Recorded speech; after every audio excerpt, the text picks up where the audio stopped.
বাংলাদেশের সবচেয়ে নান্দনিক দৃষ্টিনন্দন অপরূপ রাস্তা এটি, আর আমরা এই পথ দিয়েই ঢাকার দিকে যাচ্ছি।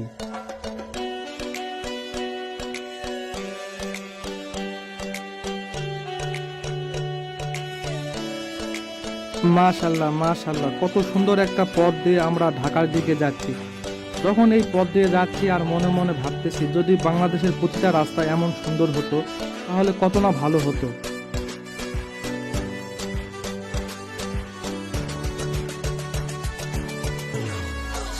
এই পথ দিয়ে যাচ্ছি আর ভাবতেছি, যদি বাংলাদেশের প্রতিটা রাস্তা এমন হতো তাহলে কত না ভালো লাগতো।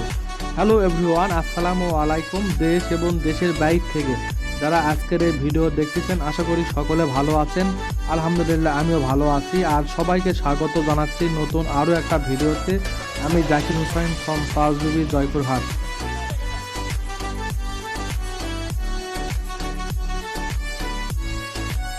গাইস, আমরা ভাঙ্গা গোল চত্বর পিছনে রেখে ভাঙ্গা মাওয়া মহাসড়ক ধরে ঢাকার দিকে এগিয়ে যাচ্ছি। তবে আমরা এখন ঢাকায় যাব না, আমরা প্রথমে মাওয়া প্রান্তে নেমে পড়ব এবং মাওয়া ঘাটে বেশ কিছু সময় কাটিয়ে তারপর আমরা ঢাকার দিকে যাব। আর এই ভাঙ্গা থেকে ঢাকা পর্যন্ত এই মহাসড়কটা আমরা বিভিন্ন পর্বে খণ্ড খণ্ড করে আপলোড করব। প্রতিটা পর্বই দেখবেন, আশা করি অনেক ভালো লাগবে।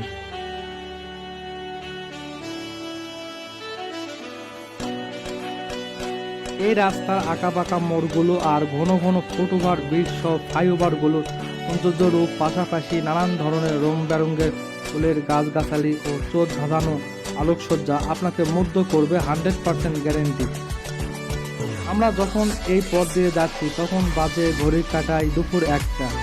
বিকেলবেলা অথবা সন্ধ্যাবেলা এই পথ দিয়ে গেলে আরও বেশি ভালো লাগতো। তারপরও আলহামদুলিল্লাহ, খুব সুন্দর লাগছে আমার। আমি তো মুগ্ধ হয়েছি। আপনার কেমন লাগছে অবশ্যই একটা লাইক দিয়ে কমেন্ট করে জানাবেন।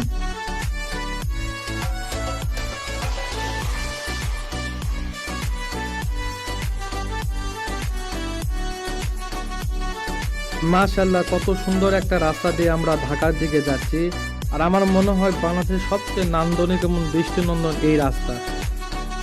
বাংলাদেশের প্রতিটা রাস্তা যদি এমন হতো তাহলে কত না ভালো হতো। গাইস, এর রূপ, বৈচিত্র্য, সৌন্দর্য দেখে মুখ দিয়ে আর কোনো কথাই বের হচ্ছে না। শুধু উপভোগ করুন আমার সঙ্গে এই রাস্তাটা শেষ পর্যন্ত, আশা করি ভালো লাগবে। আর হ্যাঁ, এই ভাঙ্গা থেকে ঢাকা পর্যন্ত এই পুরো রাস্তাটা আমরা বিভিন্ন পর্বে আপলোড করব, খণ্ড খণ্ড করে। অবশ্যই প্রতিটা পর্বই দেখবেন, তাহলে বুঝতে পারবেন এই রাস্তার রূপ, বৈচিত্র্য, সৌন্দর্য। তো শেষ পর্যন্তই থাকুন আমার সঙ্গে।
এই রাস্তা ও রাস্তার দুপাশের অপরূপ সৌন্দর্য দেখতে দেখতে আমরা এই ভিডিওর শেষ প্রান্তে চলে আসলাম। এই ভিডিওটি কেমন হলো অবশ্যই একটা লাইক দিয়ে কমেন্ট করে মতামত জানাবেন। আর আমরা পরবর্তী ভিডিওতে এখান থেকে শুরু করে আমরা পদ্মা সেতুর জাজিরা প্রান্ত পর্যন্ত চলে যাব। অবশ্যই সেই পর্বটিও দেখবেন, আশা করি ভালো লাগবে। তো সে পর্যন্ত ভালো থাকুন, আল্লাহ হাফেজ।